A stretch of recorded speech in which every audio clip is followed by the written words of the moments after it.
89তম জন্মবার্ষিকীতে আমি তার আত্মার মাগফিরাত কামনা করে বলি, রাব্বির হাম হুমা কামা রাব্বাইয়ানি সাগীরা।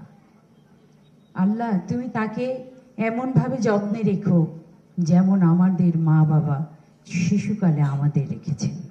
আমাদের প্রেসিডেন্ট জিয়াউর রহমান সাহেব তৈরি করেছেন নতুন কুড়ি নামের বাচ্চাদের গান, ছবি আঁকাশ, অনেকগুলো সেক্টর ছিল সেখানে। তো আমি দেশাত্মবোধকে প্রথম হয়েছিলাম, উচ্চাঙ্গ সঙ্গীতে দ্বিতীয় হয়েছিলাম এবং আমাদের দলীয় সঙ্গীত প্রথম স্থান লাভ করে। তো যাই হোক, খুবই বাবা খুব খুশি হয়ে গেলেন যে মেয়েকে একটা প্রতিযোগিতায় দাঁড় করিয়ে তার শ্রেষ্ঠত্ব প্রমাণের একটা জায়গা পাওয়া গেল। তারপরে হলো জাতীয় শিশু পুরস্কার প্রতিযোগিতা। আমাদের বেবি আপা যেখানে ছেড়েছেন আমি সেখান থেকেই শুরু করেছি। আমি প্রতিযোগী ছিলাম ৭৯, ৮০, ৮১, ৮২, ৮৩। এই 5 বছর আমি জাতীয় পুরস্কারে আমি চ্যাম্পিয়নশিপ লাভ করেছিলাম। সেটাও আসলে শহীদ প্রেসিডেন্ট জিয়াউর রহমান সাহেবের অবদান।